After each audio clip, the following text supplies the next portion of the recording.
और महाभारत में आज बात होगी बांग्लादेश की और बांग्लादेश से भारत के कनेक्शन की।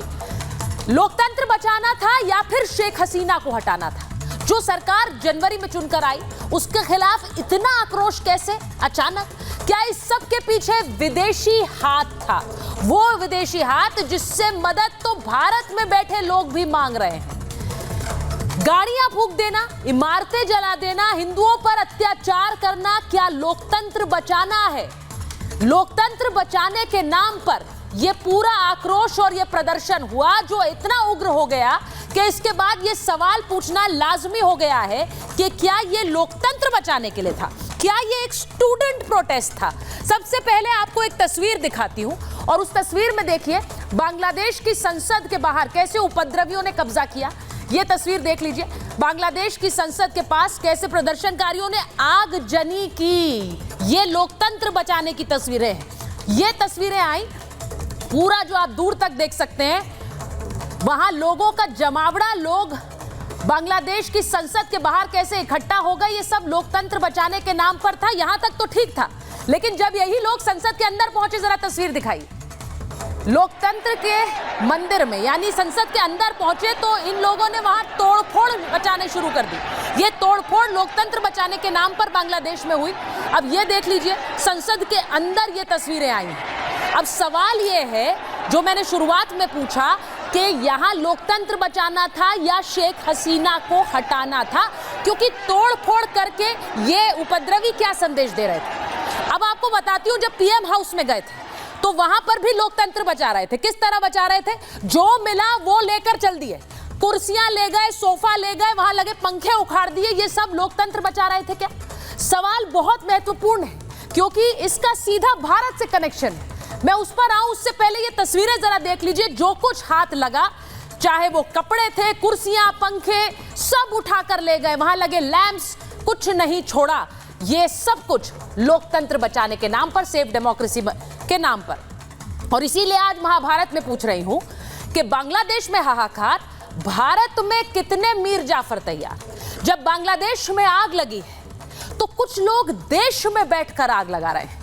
कल से न जाने कितने मीर जाफर खड़े हो गए हैं जो बांग्लादेश की तस्वीर दिखाकर हमारे भारत की बात कर रहे हैं। इन्हें मीर जाफर इसीलिए कह रही हूं कि कौन सा भारतीय वो होगा जो बांग्लादेश में हिंसा की तस्वीर देखकर यहां ऐसे तख्ता पलट की कामना करेगा।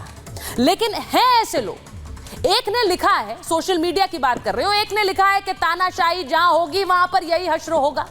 भारत में लोग देख लें, यानी कि भारत के लोगों को यह सबक देने की कोशिश है, भारत की सरकार को सबक देने की कोशिश। भारत के संदर्भ में एक ने लिखा कि सरकार को हटाने का तो यही तरीका सही है। एक महिला बोल रही है कि 7LKM यानी कि जो पीएम आवास है वहां के अंदर की तस्वीर भी कुछ ऐसी ही दिखेगी क्या? एक बात तो माननी पड़ेगी कि ये लोग ऐसी हिंसा में भी अपना नैरेटिव नहीं भूलते हैं, सरकार के खिलाफ जाने का नैरेटिव। फिर उसके लिए आप देश की बर्बादी ही क्यों ना मांग रहे हो? ये बेहद शर्मनाक है। इस तरह की तस्वीर के बाद ये कहना कि भारत में होगा तो कैसा होगा। बांग्लादेश में जो हुआ वो एक बड़ा उदाहरण है कि जब आप लोकतंत्र बचाओ की दुहाई देते हैं और विदेशी ताकतों को आपके देश में हस्तक्षेप करने के लिए कहते हैं तो क्या होता है। बांग्लादेश में जमाते इस्लामी और बीएनपी ने यही किया। क्या आपको ये एक स्टूडेंट प्रोटेस्ट लग रहा है? जरा तस्वीरें देखिए और फिर पूछिए खुद से, क्या ये स्टूडेंट प्रोटेस्ट है? ये सीधे सीधे सरकार गिराने का प्रदर्शन था। आज इसी पर महाभारत, भारत में कितने मीर जाफर।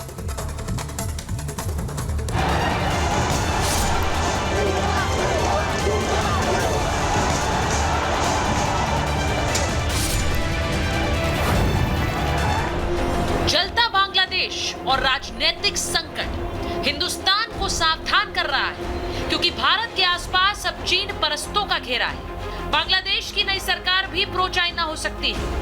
पहले ही पाकिस्तान, श्रीलंका, नेपाल और म्यांमार ड्रैगन की गोद में बैठे हैं, यानी हमें अलर्ट रहना होगा, क्योंकि दक्षिण एशिया में हमारे एकमात्र सच्चे दोस्त बांग्लादेश का भी भारत से साथ छूट रहा है। लेकिन मोदी सरकार पूरे मामले पर पैनी नजर बनाए हुए है। India-Bangladesh relations have been exceptionally close for many decades over many governments. Concern about recent violence and instability there is shared across the political spectrum. Bangladesh का मुद्दा सड़क से लेकर संसद और घर घर तक पहुंच चुका है। ऐसे में केंद्र सरकार ने आज सर्वदलीय बैठक की। सभी पार्टियों को विदेश मंत्री ने हालात की जानकारी दी, भारत का स्टैंड भी बताया। इससे पहले एस जयशंकर ने नरेंद्र मोदी से मुलाकात की थी, कैबिनेट की बैठक हुई थी। उधर शेख हसीना को भारत में सेफ हाउस में रखा गया है, लेकिन उनको हटाने का एजेंडा किसका था, विदेश मंत्री ने संसद से पूरे देश को बता दिया। Despite a Supreme Court judgment on 21 July, the agitation at this stage coalesced around a one-point agenda, that is that the Prime Minister, Sheikh Hasina, should step down. Agenda प्रदर्शनकारियों का था या उसके पीछे अमेरिका की एजेंसी CIA थी, क्योंकि बांग्लादेश में पिछले साल हुए चुनाव को अमेरिका ने धांधली करार दिया था। दावा किया जा रहा है कि हिंसा के दौर में भी बांग्लादेश में अमेरिकी राजदूत ने भड़काऊ पार्टी जमाते इस्लामी के नेताओं से सीक्रेट मीटिंग की थी। तो क्या अमेरिका ने ही हसीना को हटाने की पटकथा लिखी है? CIA का बहुत इम्पोर्टेंट एक रोल उभर के आ रहा है। वो इसलिए आ रहा है क्योंकि यूनाइटेड स्टेट्स का इंटरेस्ट सेंट मार्टिन आइलैंड में था। वो वहाँ पे मिलिट्री बेस अपना बनाना चाह रहे थे, जिसको शेख हसीना ने मना कर दिया था। सात समंदर पार बैठा सुपर पावर हो या पड़ोस में फन फैलाता पाकिस्तान, दोनों ही बांग्लादेश के विलन बताए जा रहे हैं। पाकिस्तान की ISI का जमाते इस्लामी को समर्थन जग जाहिर है, तो वहीं खालिदा जिया की BNP भी पाक सपोर्टर मानी जाती है। क्या भारत समर्थक हसीना को हटाने के पीछे पाकिस्तान का हाथ है? रिजर्वेशन सिर्फ मुद्दा बनाया गया था दिखाने के लिए। एक्चुअली उनका इंटेंशन था कि किसी भी तरह शेख हसीना को न केवल हटाना है, बांग्लादेश की उन्नति में बाधा लाना है, बांग्लादेश और इंडिया के रिलेशंस को खराब करना है। उसका इस्तेमाल उन्होंने जमात के थ्रू किया और BNP के थ्रू किया। हसीना के दौर में गरीबी से निकलकर आर्थिक तरक्की के कीर्तिमान रचता बांग्लादेश आज चल रहा है, और वहां की कट्टरपंथी जमात विदेशी ताकतों की गोद में खेलकर अपने भविष्य को आग लगाकर भी जश्न मना रही है। भारत में ऐसे कितने मीर जाफर हैं? क्योंकि कल से सोशल मीडिया पर तानाशाही का राग अलाप कर भारत को भी इन हालातों की ओर धकेलने की कोशिश हो रही है। जो इलेक्शन खुद नहीं जीत सकते, वो ऐसा माहौल बना के, चाहे वो जिसको आप बोलते हैं कि किसान एजिटेशन के माध्यम से कि कहीं गोली चल जाए, 50-60 लोग मारे जाएं, उसके बाद एक ऐसा हंगामा शुरू कर दो कि आप उसको रजीम चेंज के माध्यम पे ले आए। तो इसलिए भारत को सतर्क रहना पड़ेगा ऐसी शक्तियों से। मोदी विरोध में क्या कुछ मीर जाफर हिंदुस्तान को भी इस बर्बादी की आग में झोंकना चाहते हैं? सबसे बड़े लोकतांत्रिक देश को तानाशाही का मॉडल बनाकर पेश कर रहे हैं। क्या इसीलिए ताकि अराजकता की आग को हवा दी जा सके?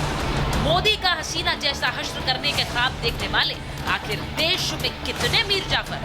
Bureau report, republic Bharat.